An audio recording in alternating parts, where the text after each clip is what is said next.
Full-time score, it is from the Soroti Stadium, and Busoga Province take the first leg lead in this first semi-final between TESO and Busoga Province. Busoga Province will be heading to Kamuli for the second leg with not necessarily a comfortable lead, but 2-1. The scoreline gives the Charles Ayako's team some comfortability, knowing that they've now gotten a lead, but TESO Province might have something to say in the second leg fixture, because last year, or rather in 2022, TESO Province did manage to get a 2-1 win over Busoga away from home. That is where Busoga Province hosted, but a lead for Busoga Province in the first leg, gentlemen, and positive result for Charles Ayako's squad. What did you make of the 90 minutes and the second half, particularly with what TESO Province produced with the number of chances that they had? Bule, I'll start with you. Yeah, it was awesome in the dying minutes of the game. At least we saw the spirits of both teams really fighting. As Busoga Province, they were fighting to keep the lead. Yeah. As TESO Province, they were fighting to get the leveler. The fitness levels were really upping in those moments, yeah. And credit to them. They gave us a spectre of a match. Second leg coming through, both teams must be ready. As we've spoken about it, TESO went to Iganga and they got the famous win. They can still do it. As Busoga Province, they just need one thing, maybe a draw, but also win at home so that you keep your momentum towards approaching the finals. It's been a good game, though at the first half it was a bit slow because players weren't into the game. But still, that's football. They get used to the moments, and the best team won today. Only if TESO had produced what they had produced in the second half, in the first half, could it have been a different result today? You would say yes, but they didn't, and the reasons are evident. We were discussing this, and of course it has been vindicated. There is no way they could up the game at that level, and at this point in time they were not fresh enough, and of course naturally not fit enough, because players who always trained for the league and probably the national team kind of switch off when the league goes in recess and when they have not made the national team. So it has found them in that 50-50-ish situation. And like Bule said, the momentum started picking late in the game. And of course that was because Busoga, who tried to huff and puff, being on our side, who chose not to be conservative, they chose to be attacking because they know what TESO brings. You can win from either side. Even TESO can win. So they had to win at a certain moment. They did not come for a draw. That was the positivity in them. And at the end, when TESO was upping their game to try and look for a leveler, that was just psychological. It wasn't physical, because the fans were pushing them, and it was evident that Busoga was a little bit trying to manage the game when they brought in Yunus Sibira and the likes. So they decreased a little bit the tempo. The tempo that had been low throughout the game decreased to pedestrian level, where it actually played in the hands of TESO, yes, who had brought on Eseru with the height and had sorted the challenge that we were talking about, the fact that they were using fullbacks to run. This time they were putting up the long ball in front to capitalize on the height of Eseru, trying to knock down the balls for Gwang. So that is exactly what happened. Eventually they got to win many set pieces. They got to be in the final third. And this chance here, talk about this chance here, Bule, when you look at the amount of space that Isaac Ogwang has been left with. That should have been a goal. No excuse from Isaac Ogwang. No one to mark him. He just knows. Just know it where he should go. That's the goal. And the goalkeeper has helped him. He has come off his line. Isaac Ogwang, the one I know, that should have been a goal. And the many chances that TESO got in the second half, they will really rule the missed chances. Could there be a possibility of the ball maybe being a bit too high for him to reach, Tendo? But it wasn't a bad height. That was a bad height. That was probably his leap was a bit late, not in tandem with the flicking of the head, because even the head contact was enough. That is the head contact enough, even in Isaac Ogwang's repertoire. He would guide it into the net. But I think he did not do the motion in tandem. The jumping and the timing of the head flick. I think that is what put him out of touch with that ball. But I think it is because of probably not having the luck on that day. Because at the end, the provider of that free kick got the best opportunity at the end, and it fell on his right foot, and Which he chose he really to uses, hit it with venom, you know. And I was trying to reminisce the times such a situation occurred, and the ball fell to a certain Hassan Mubiru, or a certain Fred Tamale, or a certain Sam Simba at the peak of his career. They would control the ball and let everybody fall where they want to fall. If Senjobe had not trusted his right foot and just probably opted to control the ball and see how people are falling there. Yes. For us back in the day, they say, if you do that, even if you don't score, you have done enough damage. Even when But the of scoreline course, stays the same? that is what the coach was saying. If you manage to do that, even if you don't score, but of course it's obvious at that moment you can score, even if you just use your tongue. But that was a very hair-raising moment, especially in the fact that his goalkeeper had let in a very, very feeble shot. Bule, Yeah. talk to me about this moment here. I mean, Hassan Matovu fumbled with this free kick. What would be going on in his head after that? Maybe he didn't want it to happen to him, but football is a game of mistakes. I believe he should pick himself up. And if he comes back as the #1 in the second leg, as a goalkeeper, those are the chances you're given to pick yourself up. If you can produce a masterclass in the next game, or even the next game for Sotiro Bright Stars, it will be good for him. But right now, the head is a bit down, and how he approached that free kick coming through, it was okay. But then the leg, there was no protection behind.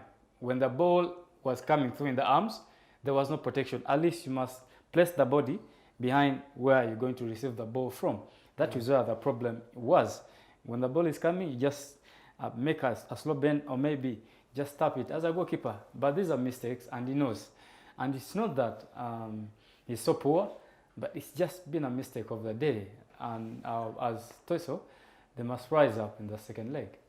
When I was younger, they always told us, in that situation, you bend the knee like this as you are going to save the ball. Because they knew if it misses your hands, then the knee will protect you. But it's so funny, I also conceded that goal last year. We were playing the Oldies League, and somehow we got injuries, and I went back in goal to help the team. It looks like you did not. Looks like you did not help the team. So, of course, we won. It was 3-1 eventually. Yes. But I didn't keep a clean sheet, and I had scored and set up the second. And then we were leading 3-0, and they were bamboozling us. It was in Kanyanya. Those who remember that game, Kansanga Oldies and Kanyanya Oldies. But, you yes. know, at that moment, there is something you know naturally, but it can't come. So sometimes I don't blame players so much in that aspect, because it happens. But whatever it is, I don't know how strong he will be to wake up from it, because those mistakes happen in football. But how you wake up, should be strong. Actually, he needs to be strong. Actually, the game for TESO versus Chigezi, Tommy Kara made sort of a similar fumble in the second leg, Bule. Yeah. And he's sort of recovered from that time, had a good spell with Bull FC, back to the national team fold. So there is possibility of a player recovering. Bull. Yeah. It has to be.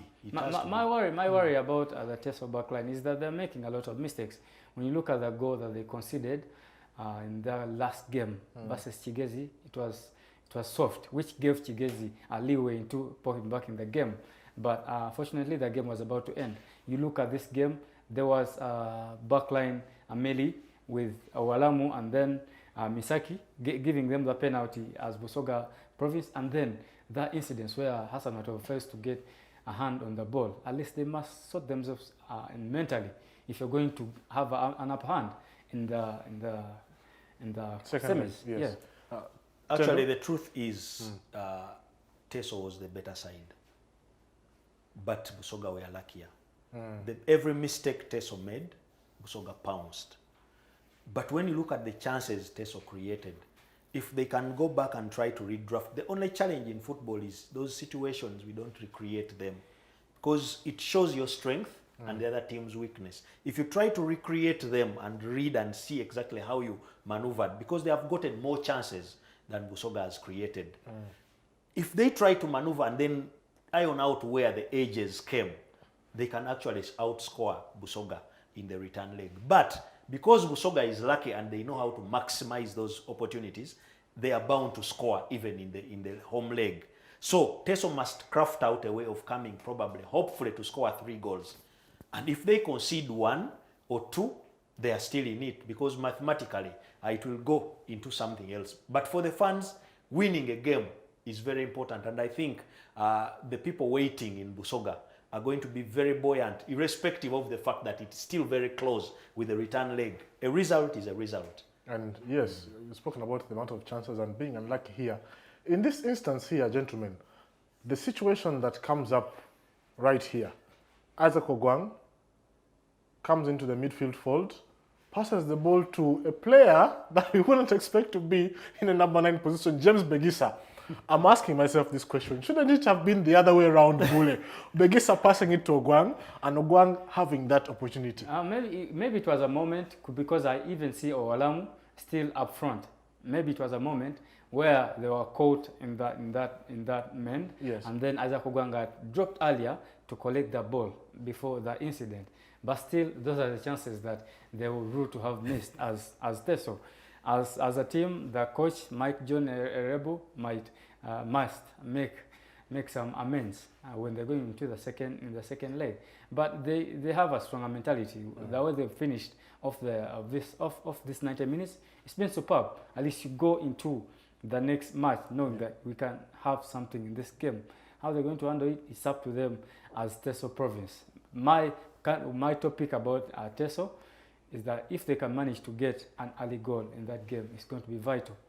If they can manage it, then it's going to be vital. It will give BUSOGA province a hard game, all 90 minutes. But if not, if they give BUSOGA the leeway, then it will be game done for them. Tendo, I know you're eager to talk about that moment, the earlier moment where Isaac Ogwang passed it to... I was trying to use the humor. Probably that situation is how the setting was done in the lineup. In the lineup. Yeah. So they went back to default settings. Default settings. With Begisa and Owalamu ahead. Yes. And then Ogwang only dropping to try and pass to his strikers. Yes. Yeah. But this is the consolation goal for TESO. And I think that is Eseru. And that's what they needed. Yes. That's what they needed, those long balls in those dying minutes. After they scored that goal, they got a goal kick. The goalkeeper, Hassan Matovo, opts to start it for them to play from the back. You're in the dying minutes, you've already gotten a goal. Get those long balls up front, because you've already replaced some good players with some incomings. Just get the long balls up front. It will be helpful for you. Yeah. As TESO, play with your biggest advantage. You can't fail to feed Ogwang, you can't fail to feed Eseru, and then you have those fast wingers like Oloro, and then if Orit is around, it will be good for them. If Esenu is fire powered, it will be good for them as TESO. The challenge now that we are having is the cliche of Obua ball playing from the back is trying to get into the heads of everybody, irrespective of whether your team that you are playing for buys that or the situation calls for that. So probably everyone is trying to, it's like now a trend, it's like a fashion everywhere you go. I even visit some grounds and you see people trying to play from the back, and I'm asking them, this pitch is too irregular, the surface is too irregular to try that. But Hassan actually thinks now it's trendy for a goalkeeper to be playing the Onana way and all that. But in that situation, like Bule is saying, they had to pile more pressure. It is easier to score against a team that has conceded. Same way it is easier for you to concede after your team has scored. It looks like they didn't capitalize. It looks like Senjobe piled more pressure on himself there. He should have maybe calmed down a bit. In that moment, it falls on the senses of the player in that moment. And because he got the moment, he's in the thick of it, what do you do? But my best option would have been just to tuck it away with the inside of the boot. Just tuck it away. But he chose even before the control. But he chose to go for power. When he controlled it, he just wanted to swing. So would you have taken it the first time? The first time, no. But the control was good on my side. The control was good. He controlled it properly. Just tuck it away, because you have the ball in in your site, you just place it where you want to go. I'm even getting the reactions from the guys at the border men the way behind. he shaped his body, there was no way he was going to keep it on the level. Because in that situation, if you are going to do the different scenario from what Bula is saying, you have to bend towards the ball, not away from it. Because only defenders bend away from the ball because they want to take it so far.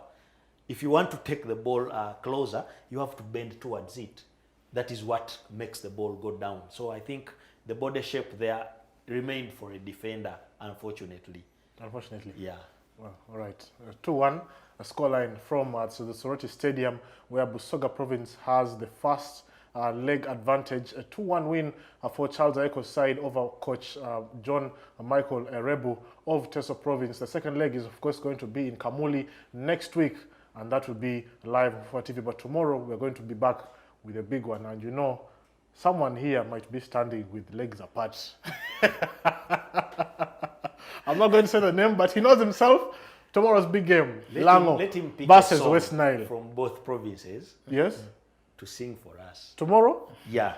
Tomorrow. Yeah. Because that is the best we can get from him. Otherwise, the other things will be here and there. Let him either sing a Langi song. Who is that person? Because it has always been you. He's listening. It has always been you singing. So this time, Yeah, it is because him. he will remain both sides, but at least let him choose one song.